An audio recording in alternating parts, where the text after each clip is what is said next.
All right, guys, so what I've got here is an $83 bill that I had from one trip on the 407 from Peterborough to Woodbridge. It's a pretty big bill. Everyone's asking what's happening with the 407 extension, how much it's just gonna be a driver for traffic in Peterborough. Let's get into it.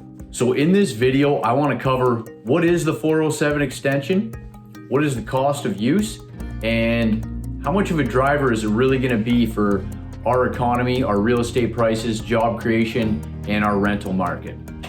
So first off, what is the 407 extension? The one we're referring to here in Peterborough is just over a 14 kilometer section of highway that was added by the Ontario government to the privately owned 407 ETR tollway, which makes the highway much more accessible for Peterborough residents as it connects to the Highway 115/35 exit. So we can essentially reach the 407 tollway now without having to go off of our regular pathway on the 115. What is the cost of using the 407 tollway? I had an $83 bill there. That was a round trip to Woodbridge and back. If you're trying to make this commute every day, is this gonna be a feasible way of getting back and forth? Are you gonna be able to make that trade-off and say, hey, I don't wanna sit in traffic on the 401. I'm gonna be able to pay this amount to commute every day. What's that cost actually gonna break down to? So that was one isolated trip, but the 407 actually has a rate calculator. So you can go on the 407, you just Google 407 rate calculator, and they have a separate page that just helps you calculate your distance traveled and pick the time of day, because the rate does fluctuate based on the major times of usage. And whether or not you have a transponder, that fee is going to be a little bit different because you're going to get separate camera fees, but you can calculate your fee. So coming from Peterborough and commuting to, let's say, Scarborough, and taking the 35 115 on-ramp and then going to the Markham Road exit on the 115, what's our cost gonna be? I plugged that into the rate calculator, and one way between 3 to 6 p.m. we were $20.57. So times 2 plus tax, that's $46.50 a day. What's that add up to a month? I'm gonna go ahead and assume anybody who's a working commuter is working 5 days of the week, 4 days a month. That adds up to $930 a month. So that's a basic commute. If you have a transponder, you're in a light vehicle, you're not in any kind of commercial vehicle, and you're going from Peterborough to Scarborough, $930 a month is gonna be your cost.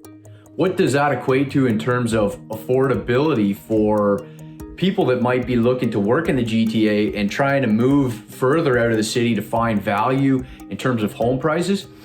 Well, if you gotta pay $930 a month to commute from Peterborough to the GTA, we're talking Scarborough there, that is the equivalent of the payments on a $245,000 mortgage. That's 25-year amortization, 3% interest, 20% down. $245,000 worth of mortgage payments is $930 a month. So that's a big decision to make when you're looking at how far to move out of the city and how much more your money's gonna get you the further out you go, when you have to keep on adding dollars onto that commute price. That's not even factoring in any vehicle expenses, wear and tear, gas.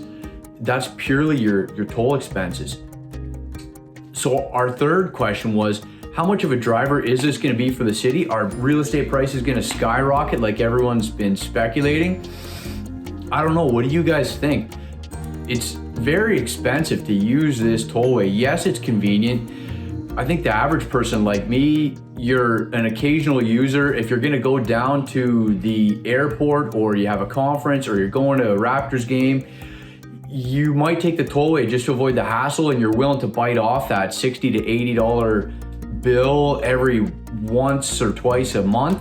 But to rely on that payment or expect that and make that a part of your monthly expenses, is this gonna be feasible for people, or are they gonna sit in the traffic and use the 401? Is this gonna be enough for people to say, hey, I'm living in Peterborough, but I know I can get a better job in Toronto. I think I can make it happen with this tollway. Is it going to be enough to make people make the jump? The rates are much higher for commercial vehicles. Is it going to be enough for businesses to come and buy industrial space out here, knowing that they have the ease of shipment? Financially, I don't know how that's going to weigh out. I'm interested to hear your guys' opinions. I've looked into a bunch of the comment sections on local publications like Kawartha Now and whatnot, and a lot of the talk is that the cost is very high. Do you guys think this is going to be a major driver of immigration and new occupants in our city that are going to help push up real estate values and, you know, further decrease that vacancy in our city? Or is it going to be kind of a neutral? Yes, it's convenient, but it's not going to be an immediate major impact. What do you guys think? I'm interested to hear. Thanks a lot for watching these videos, guys. I love all the feedback. Please subscribe if you've been enjoying. I believe it's down on the right-hand side corner here if you're on YouTube. If you're on Instagram, feel free to share. Thanks so much for all the support, guys, and hopefully these videos have been helpful. We'll see you next time.